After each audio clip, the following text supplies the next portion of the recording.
Lascan-Corley, in a healthy, free and open democracy, a parliamentary opposition is to be valued.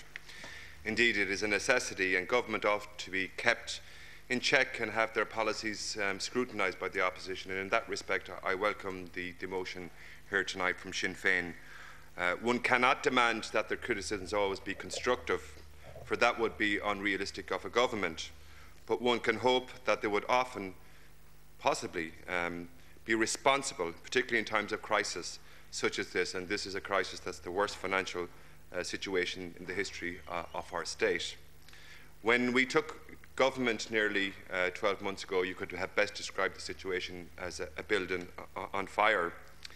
It is very difficult to sit on this side of the House and receive the criticism from those people who are not here tonight, who started the fire, and who now have the luxury of absenting themselves from the debate, but enjoying the criticism and the conflagration that surrounds this issue.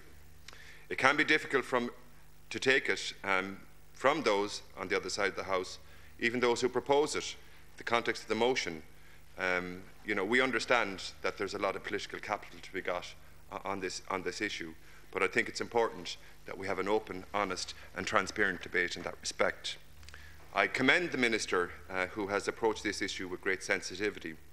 She needed no lessons from her Labour Party backbenchers on the importance of community employment schemes. She has spoken to the communities, she has spoken to the stakeholders, she has spoken to the participants, and most importantly, she has spoken to community.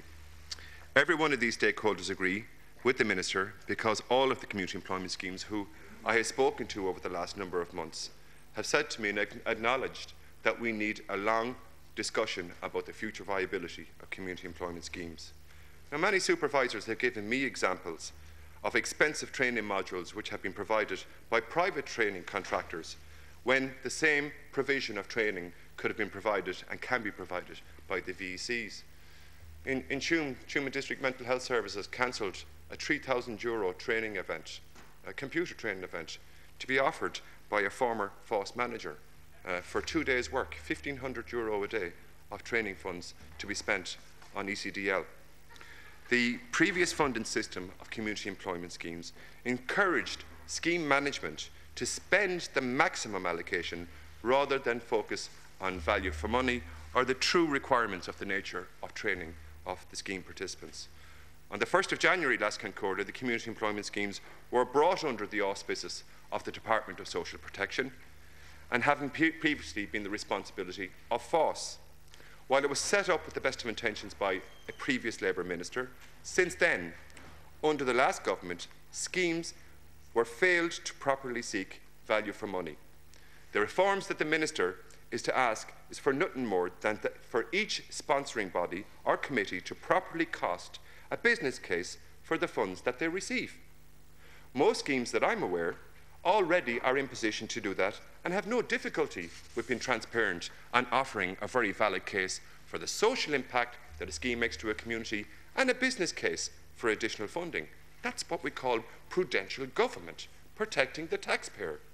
The Minister is aiming to balance the need to bring prudential and responsible approach to spending of the taxpayers' money, but the need to protect the social impact of community employment schemes in the community. The current budget allocation for schemes is in excess of €315 million, and that represents a significant commitment by this government to schemes and communities. With the recently announced ceiling of €1,000 per participant in 2012, this will give the type of reassurance that this government are committed to communities and community employment schemes. A block grant system for the future will focus on the real costs and the service offered by schemes, and will encourage communities to take the work seriously and the responsibility of sharing costs. Under these reforms, economic necessity has ended the opportunity to aid by virtue. The government have to be cautious, but the review process that's underway with the schemes and sponsors will encourage the type of engagement that will require the reforms in terms of the shared services that Deputy Spring has spoke about. We need to have a reform situation to have due regard and a duty of prudence for both community and for the scheme participants. We can identify with the capacity of schemes to collectively negotiate on bank charges, on overheads, on rates, on all of the charges. For example, as Concurla, can I give you a concluding example of where we can make savings? There are two schemes in a 2-mile proximity of my hometown. One pays public liability insurance of $3,400 in a brand new build facility. An older scheme, in what I would consider in a working older environment, are paying €1,400.